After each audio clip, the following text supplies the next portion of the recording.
আসসালামু আলাইকুম। Hello everyone, কেমন আছেন? আশা করি সবাই ভালো আছেন। আজকে আপনাদের মাঝে নতুন একটা রেসিপি নিয়ে হাজির হয়েছি। রেসিপিটা হচ্ছে কচুরলতি দিয়ে চিংড়ি মাছ দিয়ে নারকেলের দুধ দিয়ে রান্না। আশা করি আপনাদের সবার ভালো লাগবে। রেসিপিটা দেখতে থাকুন।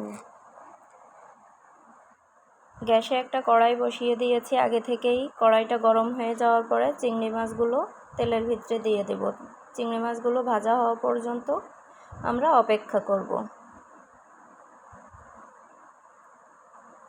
চিংড়ি মাছটা ভাজা হয়ে গেলে ওর ভিতরে আগে থেকে বেটে রাখা পেঁয়াজ, রসুন, কাঁচামরিচ, জিরা বাটা দিয়ে দেব। দেওয়া হয়ে গেলে লবণ, হলুদ দিয়ে ভালো করে নাড়াচাড়া দিব। ভালোভাবে মেশানো হয়ে গেলে এটাকে ভাজা হওয়া পর্যন্ত অপেক্ষা করব।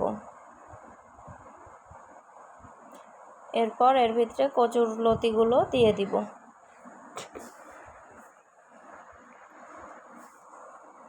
কচুরলতিগুলো দিয়ে ভালো করে নাড়াচাড়া করে মশলাগুলো কচুরলতির সাথে অ্যাড করে দেব। অ্যাড করা হয়ে গেলে এটাকে কিছুক্ষণ কষানো পর্যন্ত অপেক্ষা করব। ভালো করে কষানো হওয়া পর্যন্ত আমরা অপেক্ষা করব। ভালো করে কষানো হয়ে গেছে। এর ভিতরে একটু শুকনা মরিচের গুঁড়া দিয়ে দেব। শুকনা মরিচের গুঁড়াটা শুধু কালারের জন্য ব্যবহার করা হয়েছে।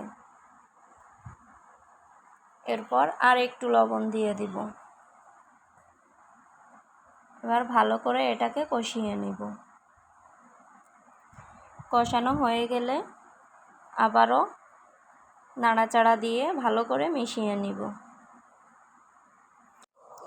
আমি ভালো করে কষিয়ে নেব। যত কষানো হবে তরকারিটা তত বেশি স্বাদ আসবে।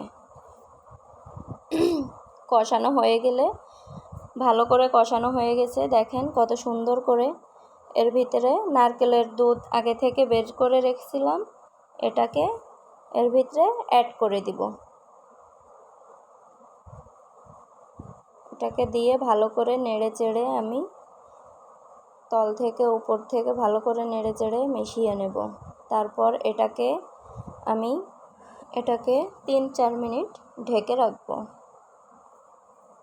ঢেকে রেখে সিদ্ধ হওয়া পর্যন্ত অপেক্ষা করব। দেখেন কত সুন্দর কালার আসছে, কত সুন্দর হয়েছে দেখতে, অনেক লোভনীয়। এটা খেতে অনেক মজা হয়েছে। যতটা দেখতে সুন্দর হয়েছে তার থেকে বেশি এটা খেতে মজা হয়েছে। এটাকে একটু শুকনা করে আমরা নাড়াচাড়া করে গাঢ় পানিটা শুকিয়ে নেব। যখন এর উপর থেকে তেল উঠে আসবে তখন এটাকে আমরা নামিয়ে নেব। দেখেন নামানো হয়ে গেলে কত সুন্দর একটা লুক আসছে। মাশাআল্লাহ।